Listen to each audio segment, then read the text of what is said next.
Good morning. Today we're going to look at a very hot topic. Did Islam originate from anti-trinitarian Christians? Was it a Christian heresy?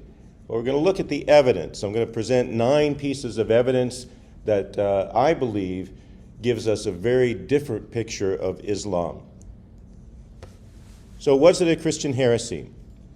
What would happen if we discover that Islam actually began as a heresy of Christianity based upon Arian-like anti-Trinitarian beliefs, and that the Quran was mostly composed of Christian liturgy adopted from Syriac texts, as well as religious traditions borrowed from the Old Testament, Gnostic writings, and other religious traditions? These are things that we find all scattered through the Quran.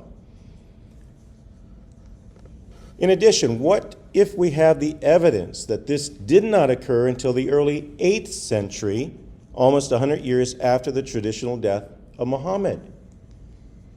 This session will explore these claims and reveal the evidence that supports the view that the first Muslims, in quotes, were really heretical Christians. Okay? So I'm going to present what I feel is the evidence, and we'll look at it from that perspective. First, the claims by the traditional account of the Muslims. What do they say?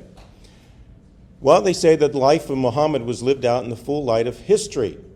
So in the 7th century, early 600s, Muhammad is said to have been born in 570, lived in Mecca, and died there in 632 after starting this whole program and religion.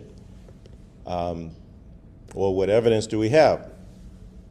Many who are outside of who are on the side of the Islamic narrative believe that it was in the full light of history. But we're going to find out that the history was not there that supports their case. And they say that Muhammad was already a revered prophet and a model of moral conduct for his followers. They believe that the Quran, as a revealed book, was written down in Arabic within 20 years of Muhammad's death, and then that was disseminated throughout the whole area, and that there are no changes. They believe, the typical Muslim believes, that the Quran was given specifically from Allah directly to Muhammad. It was memorized and passed down through memorization until it was written down fully in 20 years after, and that there are no changes, that every single word is exactly what Allah gave to them, and it was passed on by memory and then written down. So all Arabic Qurans in the world should have the same letters and words throughout. They don't. In fact, that's something that Muslims are very surprised about when it's shown to them that from the very beginning, even these early manuscripts have thousands of changes and corrections and problems. And sometime we may look at some of those. But it's very, very different. They say that Islam as a religion was fully formed by the time Muhammad died, but I'm going to show you some evidence that it was a very long period, perhaps hundreds of years, before they really became known as Muslims. The term Muslim was really not used until 741 AD. That's well over 100 years after the supposed death of Muhammad. They also believe the Arabs were pagans before Muhammad came to convert them to Islam. They talk about this period of Jahiliyyah where it was chaotic, and then Muhammad came and he brought them to a new religion that taught them how to live in a better way. That we also can show to be false. Anyway, Robert Spencer, who wrote a very good book, Did Muhammad Exist?, has a lot of evidence that deals with Muhammad in this case. And he said, the more one looks at the origins of Islam, the less one sees. So on the one hand, full light of history, or the more you look, the less you see. I'm on the right side there. Okay, latest developments in Islam. We are learning that the Muhammad of traditional Islam was probably an invention of a later Arab leader. that the Quran was probably not collected and written down until the early 8th century from many sources, including Christian and Jewish liturgy, transliterated from Syriac into the Arabic that was being written down at that time. The Arabic alphabet was being created, had been created recently before that. And that northern Arabia was likely the birthplace of Islam instead of Mecca, which was probably not established until the end of the 7th century. Notice the probablys, because this is not conjecture. I'm going to show you the evidence, and there's plenty of evidence to point to this. Okay? But this deals with the man, the book, and the place. And my colleague, Jay Smith, is an expert in dealing with these things. So he has a new YouTube video up there, and he's actually in Chino Hills Calvary Church this day going through this again. But he has an excellent video out there on the man, the book, and the place that is making a big stir. Okay, first piece of evidence. I'm going to present 9 pieces of evidence that I feel presents this case. So I'm going to be kind of a lawyer here and present my case through the evidence. Evidence of an 8th century Quran, not a 7th century one. The standard Islamic narrative states that the Quran was written down within 20 years of Muhammad's death by 650 AD. However, there is strong evidence that demonstrates that the Quran was not completed until well into the 8th century, well over 100 years later, and through a collection of many different stories from the Old Testament, from Greek mythology, from mainly Syriac Christian liturgy. In fact, this book here, Creating the Quran by Stephen Shoemaker, is excellent. So in his book, Creating the Quran, he provides provocative evidence that the Quran is not a 7th century document. And he's a scholar who teaches in a university, I believe in Oregon. And this is an excellent book that just came out and gives a lot of evidence. And I'll be quoting him a lot through this presentation. So he says this, quote, "On the basis of the available historical evidence, we conclude that the Quran's final composition into the canonical form that has come down to us today seems to have taken place around the turn of the 8th century under the direction of the Caliph al-Malik, who reigned from 685 to 705, and his viceroy al-Hajjaj ibn Yusuf, who had been the governor of Iraq, and he seems to be the one who was the linguist and really pushed this whole Quranic development. Chase Robinson, another scholar, concurs, and he says this: "There is, in fact, a substantial body of evidence from both inside and outside the Islamic tradition, identifying al-Malik as the one who, with the assistance of al-Hajjaj, standardized the Quran in the unvarying form that has come down to us today." So it wasn't until the 8th century, and even then we have more evidence from other scholars that are showing that it was just the beginning stage that they started, that this was still going on throughout the 8th century until early into the 9th century, in the early 800s, when it was finalized. John of Damascus. Shoemaker realizes that John of Damascus, who lived 675 to 750, and who worked under al-Malik as a chief tax collector in Damascus, he was a Christian. He documented some of the evidence that supports Shoemaker's assertions in his treatise on the heresy of the Ishmaelites. So John believed that what was going on, that we now call Islam, in the early 700s, when he was writing about it, was actually a heresy of Christianity. And I did my PhD on John, and there's a book there. So I spent a lot of time reading about John. Great guy. In a section of this treatise dedicated to cataloging various religious errors, John includes Muhammad's followers, whom he considers to be little more than another variety of Christian heresy, naming them the Ishmaelites. That's also from Shoemaker. And he goes on. Islam was still a work in progress that was trying to find its way among the various monotheisms of the late ancient Near East. And John's account provides a precious witness to how this process was still unfolding in his day before his own eyes in the early 700s.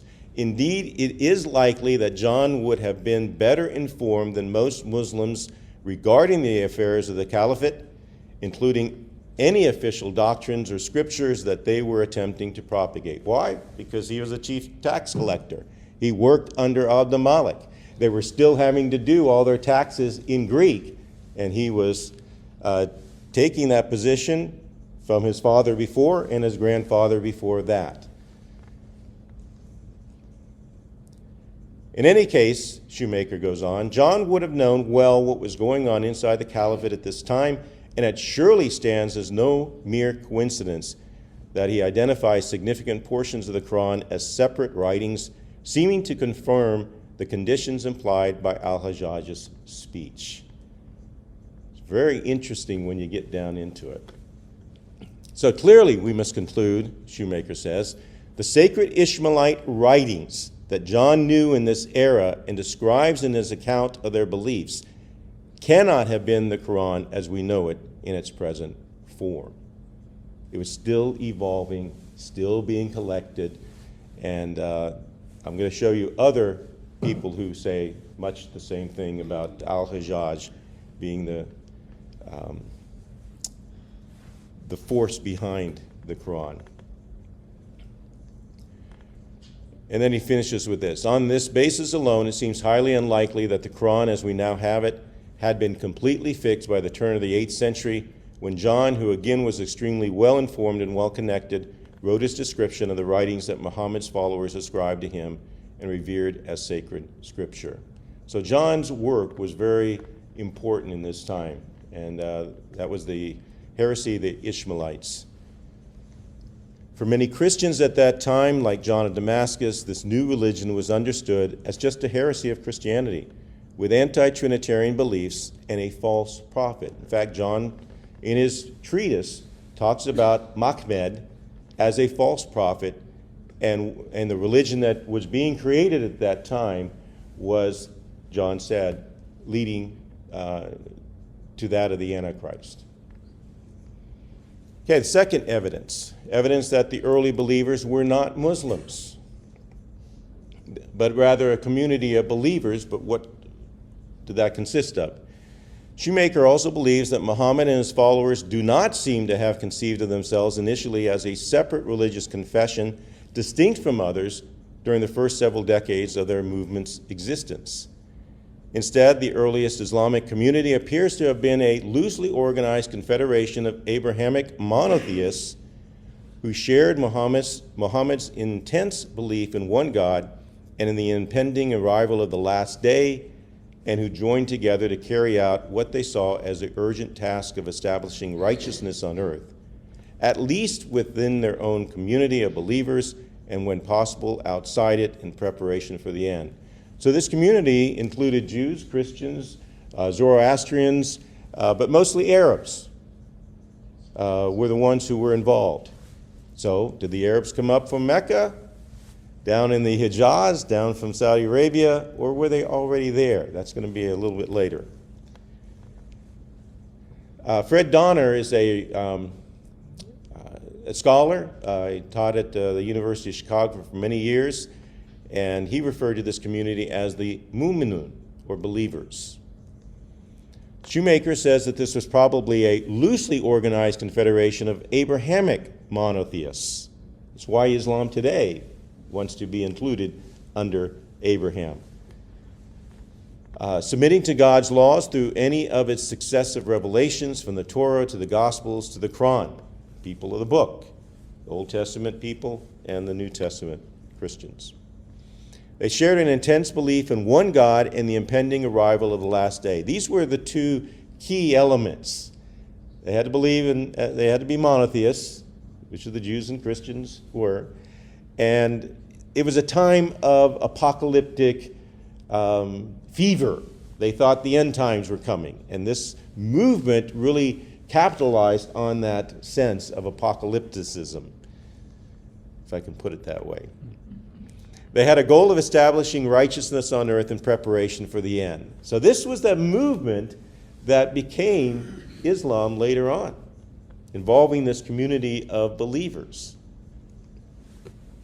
but mostly Arab believers.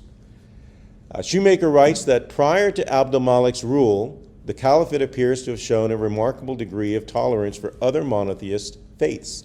And as noted above, there is even good evidence to suggest that they were welcomed within the fold of the believers' religious community, even as they remained in their own religious faiths. So they could be Christians, they could be Jews, they could be Zoroastrian or Zoroastrians from Persia, but as long as they had this collective belief, they were fine. And this would be in the late 600s into the early 700s. Whether or not one agrees entirely with this hypothesis, Shoemaker says, the evidence of which it rests, which is substantial, particularly given the limitations of what we know about earliest Islam, indicates fairly broad tolerance and inclusion of other monotheists within the early history of the believers' movement.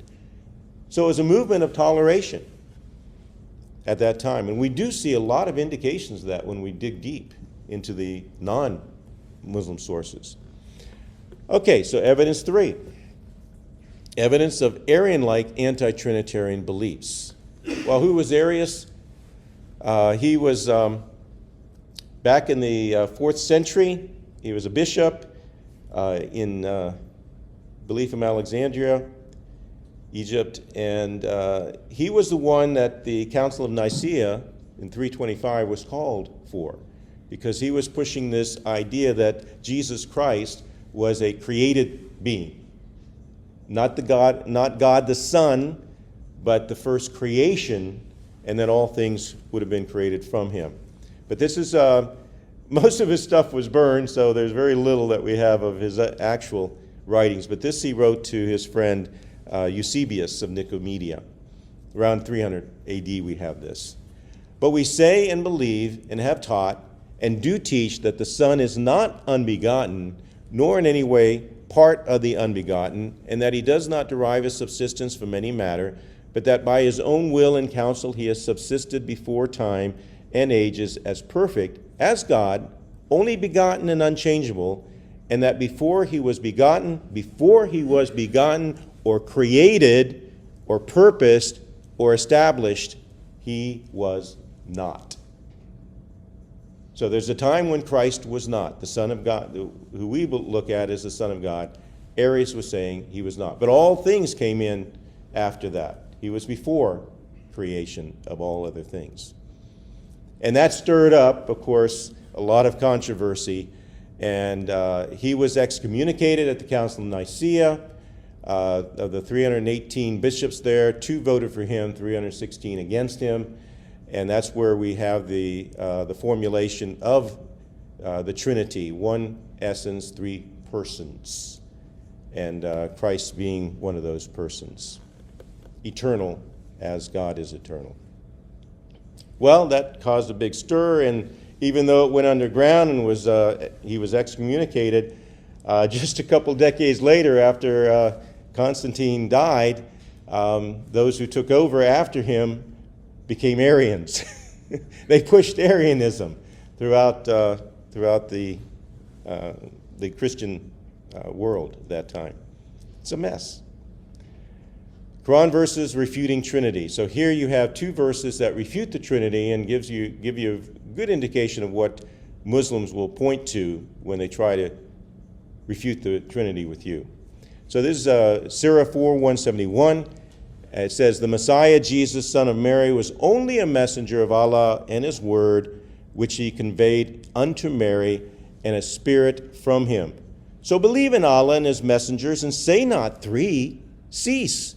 It is better for you. Allah is only one Allah. Far is it removed from his transcendent majesty that he should have a son. Now it doesn't say, do not say Trinity. Trinity is not used, but do not say 3. So some say, well, this is just going against tritheism, the idea that there are 3 separate gods. But today, of course, Islam is very much opposed to the Trinity, and it has been for most time from the 8th century on. Another verse, this is Surah 573. They have certainly disbelieved who say Allah is the third of three, and there is no God except one God, and if they do not desist from what they are saying, there will surely afflict the disbelievers among them a painful punishment. They will be punished. Who did they say that made up the Trinity? It would have been the idea of Allah and Jesus and Mary. They don't specifically say Mary was part of the Trinity, but it's kind of the allusion in the Quran that is picked up by Muslims, and that's what they will generally believe. And that's how they will confront you. Oh, you believe that Mary was part of the Trinity? And of course we don't. Okay, this is an interesting quote by A.J. Deus, who's a researcher in this whole area. He suggests that the origin of Islam is by no means pagan, but rests on like Arian Christianity. He likes that term, like Arian. Not quite as far as Arius would have gone, but like Arian, kind of going away from Christ being fully God. Pre-Nicene Christology, pre-325 AD, in its Arian branches, merged with an adaptation of Nestorianism and Judeo-Messianism, and on professional Judaic insiders rather than on an amateurish chance construct. So his belief is that it really came out of a type of Judaism from before the Nicaea, and as it went through in these heretical venues into the east, into Upper Persia and so on, that it came back to haunt them later on. In other words, much of the content in the Quran rests on very old dogmas rather than on new ones. The target groups were many non-Trinitarian Judaic sects, according to Deus. Then Fred Donner again, on anti-Trinitarian verses in the Quran. He said, the Quran's stridently anti-Trinitarian passages certainly would fit well into this, the program of al-Malik and his advisors to emphasize Muhammad and the Quran, to make it clear that Jesus was only a prophet, and boldly to proclaim Islam as a distinct religious confession. So he's saying that al-Malik, again, fits into this whole scenario. This is a great book, A Challenge to Islam for Reformation. Gunter Luling did his PhD dissertation on this. Gunter Luling maintains that the original Quran was not an Islamic text at all, but a pre-Islamic Christian document. Luling believes that the Quran reflects the theology of a non-Trinitarian Christian sect that left traces on Islamic theology, notably in its picture of Christ and its uncompromising Unitarianism. This book is a whole game changer in this, because he shows that much of the Quran came from Syriac Christian liturgy, which was the language of the religion of Christianity in that area, and that it was transliterated into Arabic as Arabic became more and more utilized in that time. It's fascinating. But we'll go on to evidence number 4, which is even more fascinating. Evidence that Mecca did not exist in the time of Muhammad. What? But Mecca was the center. It was the mother of all cities. It was supposedly there in the time when Adam and Eve were sent to the earth, according to the Quran. And that's where they started living. And today is very built up. 2 million people are residents there, and then during the Hajj, you have up to 4 million people. And they had one little well called the Zamzam well in the beginning. Where did all the water come from to give water to all these people? You talk to a Muslim and they'll say, oh, the Zamzam well is just forever. It just continues, and that's where the water comes from. The water comes from desalination plants all along around Jeddah. And they pump it in because there is very little water. They talk about the watershed, but the watershed could not support 2 million people, couldn't support 200,000 people, probably couldn't support 200 people. And yet, most Muslims will say, oh, it's all from the Zamzam well. And anyway, it's very modern now, very much built up. But what's interesting is that you see there the clock tower. That's the 4th tallest building in the world. And they want to have Mecca time to replace the regular time that we have now. And so you see all the construction and in all of that digging, because you have to go really deep to have the formations, the foundations for those skyscrapers. They haven't found any artifacts before the 13th century AD, where they have the foundations of an Ottoman fort. You don't see in the 2 blurbs up there. One is pointing to the so-called Prophet's Weiss house that used to be there, and the one on the right, Muhammad's birthplace that used to be there. They took them down, they destroyed them. They have now parking lots or bathrooms. Because they said people were worshiping these houses, so we can't have that, so they took them down. Well, probably the big problem was that they didn't go back to the 7th century. They were built much later. And the earliest artifacts by Muslim archaeologists themselves don't go before 800 AD. Nothing. How could you have a city that was the mother of all cities before then? Recent archaeological and historical research calls into question whether Mecca even existed in the traditional time of Muhammad, 570 to 632. There are no archaeological artifacts from Mecca until the 8th century AD. The first direct mention of Mecca in external literature occurs in 741 AD. First mention of Mecca as a city. If it's supposed to be in this trade, it should be mentioned in a lot of trade documents. It's not. 741, 100 years after Muhammad's death. The geographical descriptions of the city of the Prophet in the Quran do not match up with the barren landscape found in Mecca, because it talks about these olive trees and all these other things. Mediterranean climates, waterways. That doesn't fit Mecca. The Qiblas, or the direction of prayer in the mosque, did not point to Mecca until 724 AD. Muslims will say in the Quran in 624, the direction changed from Jerusalem to Mecca, and all the mosques that would have been built should point to Mecca, but they don't until 724. Dan Gibson wrote a book on this. He was an archaeologist. It just clarifies and wipes out their evidence all the way through.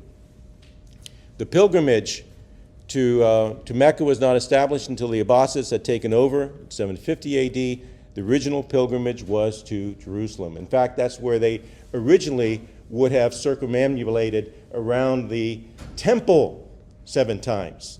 A lot of those traditions that are now considered Muslim were operated there in Jerusalem and also in Petra, because Petra is probably the city that is mentioned with the olive trees and all these other things rather than Mecca. Indeed, if Mecca did not exist in the early 7th century, then who was Muhammad and from where did he come? There's a lot more information on this, and I have a paper dealing specifically with Mecca, and I'll have Kevin put that up as well. Okay, going on. Number 5, evidence that Muhammad did not exist in the 7th century.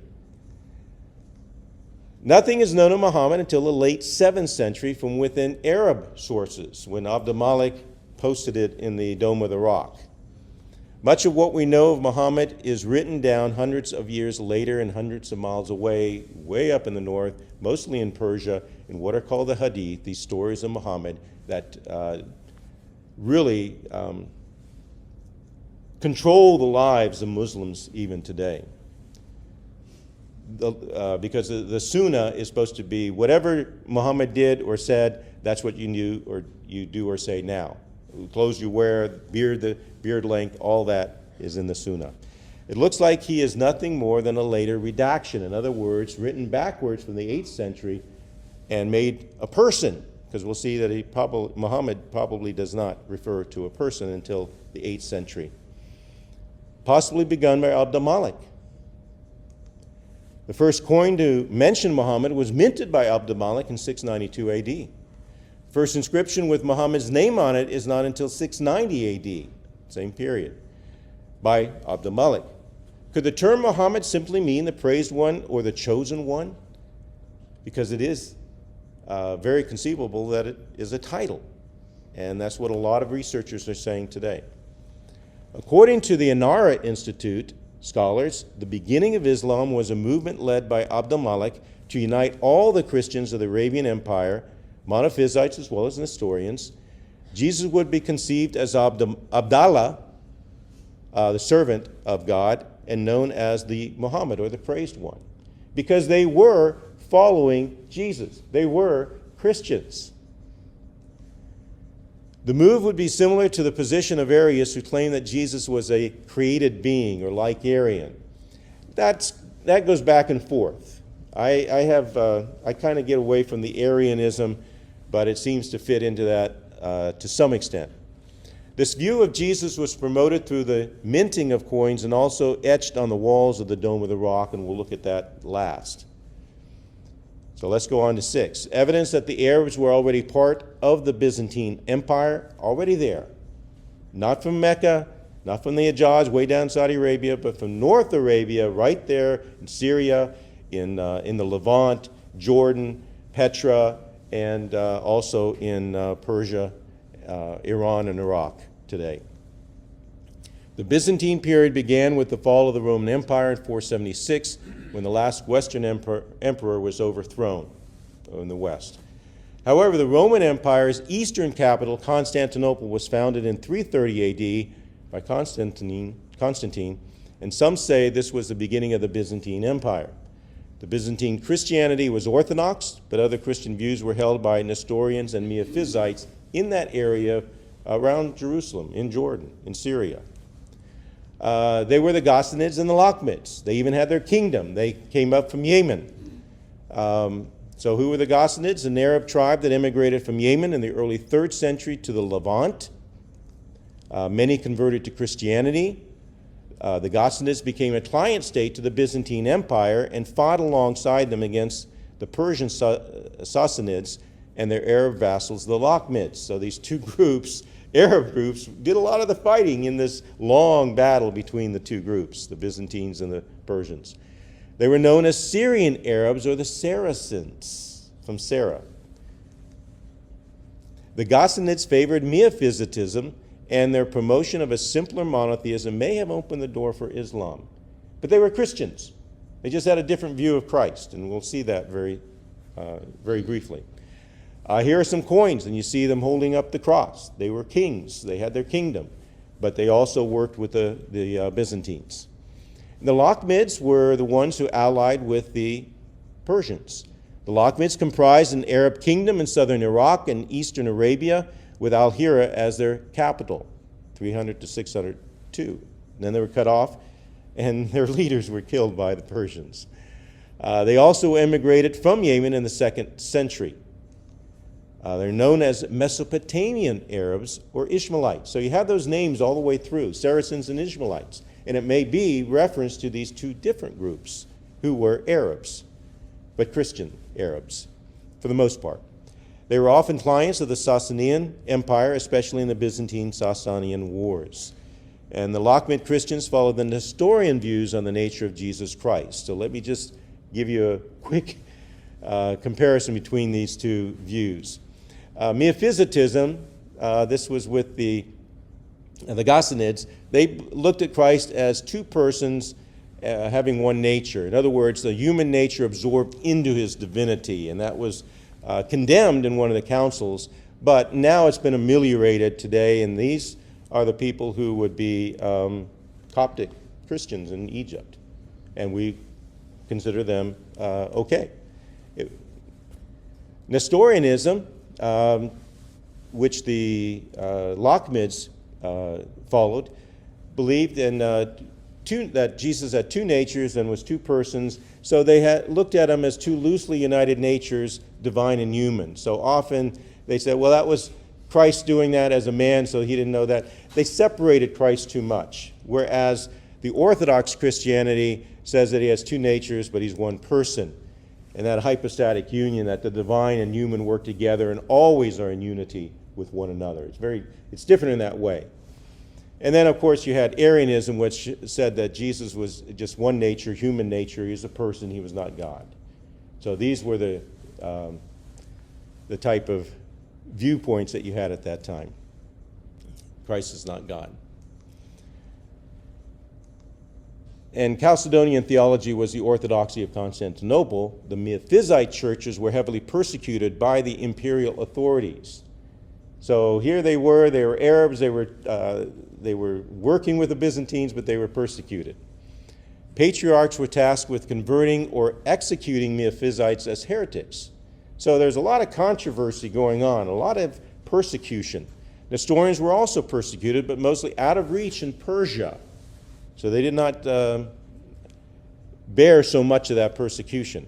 Therefore, the non-Chalcedonian Christian communities had no love for their fellow Byzantine Chalcedonian Christians. This comes into that whole community idea of believers, because when the Byzantines pulled out after the war, they won over the Sasanians, finally in 628.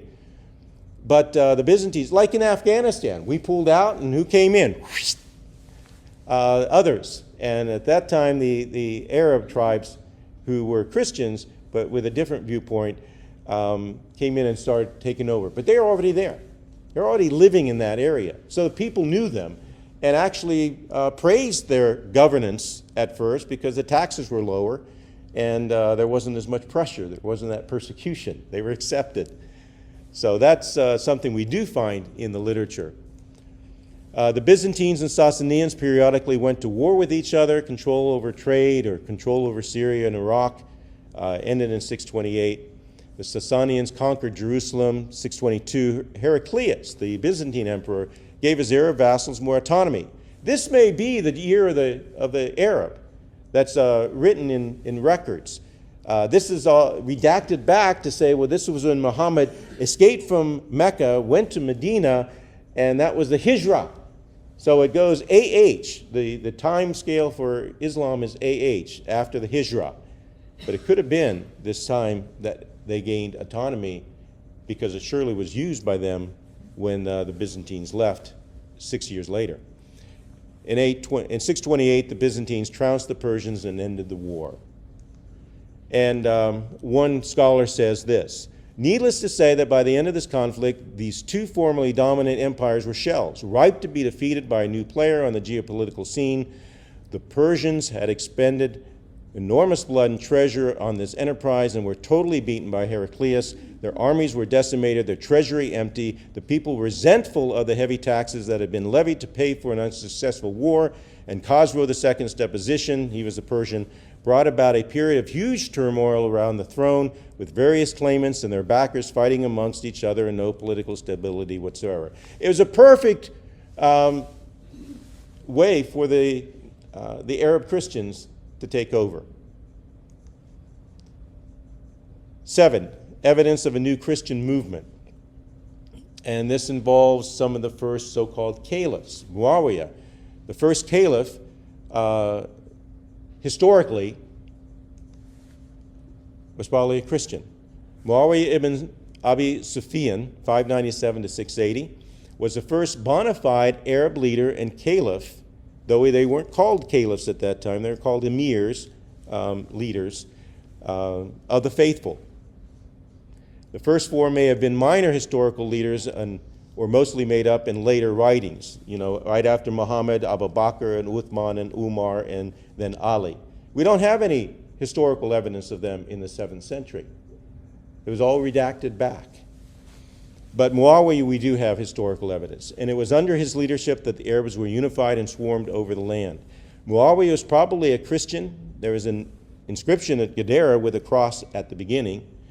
Muawiya is known as the commander of the faithful. The title caliph was not yet in use. al-Malik wanted to strengthen the Arabian Empire from within by erecting an Arabian church of the Arabian Empire. His goal was to unify under the banner of the Muhammad motto, the adherents of the old Syrian theology who had been driven into the East. And the new religion was neither Nestorian nor Arian, but it was influenced by the unorthodox views of Jesus, represented by both belief systems as well as the apocalyptic urgency of Abrahamic Syrian Arab Christianity that promoted orthopraxy over orthodoxy. These words are from Karl-Heinz Oleg in his book, The Hidden Origins of Islam, which is a deal breaker. It's a great book that goes through this. He's been the leader of this group for decades. It's a German group, and there are 2 books that they've finally put out in English. I'll try to finish up shortly. If you need to leave, that's okay, but this is coming to the culmination. Under al-Malik, a new Christian movement intended to unite all the Christians of the Arabian Empire was announced by the demand that an understanding of Jesus as the Muhammad be adopted, as the praised one, as the chosen one. So they called him the Muhammad. This demand was preached by another, namely, that Jesus be conceived as Abdallah, servant of God. However, the movement would also claim that while Jesus was the praised one, Muhammad, he would still be just a human messenger of God. They refuted his godship. They said that he was the prophet, the messenger, but he was not God the Son. Abd-al-Malik may have been an anti-trinitarian Christian, but according to a number of revisionist scholars, his use of Muhammad is a reference to Jesus as a chosen one or praised one. He also claims that this chosen one is the Messiah, Jesus, the son of Mary. Therefore, Oleg claims the inscriptions Abd-al-Malik had inscribed on the Dome of the Rock actually concerned Christian texts and symbols which document Syrian Arabian theological ideas, Christian texts and symbols. And he believes that Abd-al-Malik was the first to found the Arabian church in Jerusalem as a foil to the church of the emperor, as a defender of orthopraxy over orthodoxy. Orthopraxy, the practice; orthodoxy, the belief system. So the Dome of the Rock, according to Oleg and others, was actually started as a Christian church of sorts. Evidence that the first leaders of the new movement were Christians. You have Muawiya. Remember I said that, and here it is in Greek. This is the monument at Gadara, 663 AD. There is a cross at the beginning of this whole thing talking about Muawiya giving the money and starting this up, or putting together this great bath. But it's a documented source. And then the coin that he gave at 663 during his early reign shows the crosses. You wouldn't put that on a coin if you were not a Christian at that time.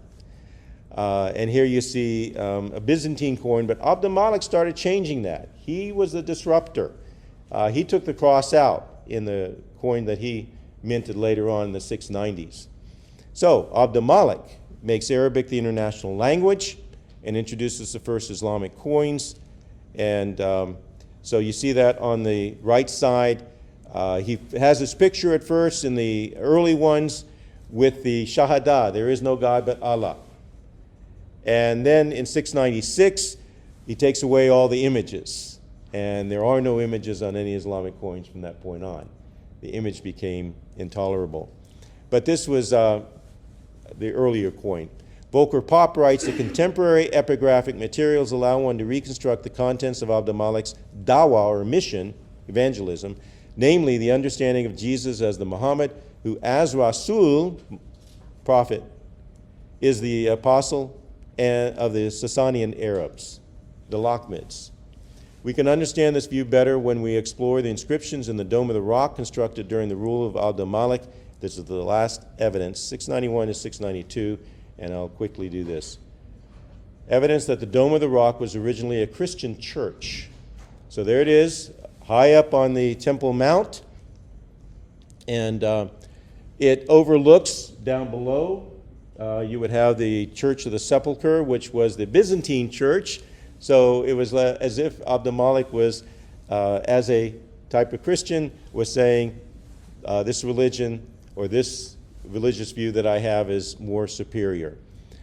And so it is a Byzantine structure. It sits up at the top over the Church of the Sepulchre. Why was it not in Damascus, where the central headquarters was, Jerusalem was still their focus of worship, because they were Christians. Now on the ambulatory, and this is the last big sheet, these are written on there, and they do go back to Quranic verses. This is what al-Malik put. O people of Scripture, do not exaggerate your religion. Jesus, son of Mary, was only a messenger of Allah. Say not three, cease. You've heard that before. This is now in the Quran. But it was first written on the Dome of the Rock. The Quran wasn't put together yet, according to this other information. Then Surah 171, we see these. Say not three, cease. Far is it removed from his transcendent majesty that he should have a son. And then what comes from Surah 17 now, who hath taken unto himself a son, and who hath no partner, nor hath he any protecting friend through dependence. And then what's found in Surah 112, he has no associate, God has no associate, he begetteth not, nor was begotten. So these verses, which ended up in the Quran later on, were first written on the Dome of the Rock. And this was al-Malik's way of saying there's a new boss in town, a new view of Christianity. And Ole comes out with that. This is at the end. Volker Pop asserts, well, Volker Pop, who's a colleague of his, according to the inscription in the Dome of the Rock, al-Malik's Jesus is Abdullah, servant of God, and Muhammad, the praised one, God's chosen one. Ole concludes that the inscription on the Dome of the Rock actually concerned Christian texts and symbols which document Syrian Arabian theological ideas that God is one and single, and that the one he has sent, Jesus, is to be the praised Muhammad. So here you have, in the early protocols, there was no mention of Islam, Muslims, Muhammad, or the Quran, but you have in the time of al-Malik all of those things coming into play, but from a Christian perspective. And my final word, this is the other book that I've written, but I say this: the evidence of the coins and inscriptions gives testimony to a government claiming divine authority, religious writings that proclaim dominion over all other religions, and a prophet who claims to be the seal of all other prophets. All these things would have brought legitimacy to a new empire while honoring the Arab people. So it was an Arabian Christianity that I am trying to give evidence for that created Islam, which is now very much opposed to Christianity.